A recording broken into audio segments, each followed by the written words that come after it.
If you want to disable two-factor authentication on your YouTube account, follow these steps to ensure a smooth process. This guide will walk you through the necessary actions. Step 1. Sign into your Google account. Go to the Google account sign-in page and enter your email and password. Make sure you are using the account linked to your YouTube channel. Step 2. Access security settings. Once signed in, navigate to the security section in your Google account settings. You can find this option in the left-hand menu.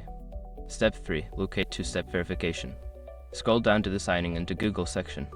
Here you will see two-step verification. Click on this option to proceed. Step 4. Turn off two-step verification.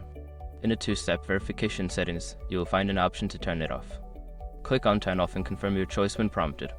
You may need to enter your password again for security purposes.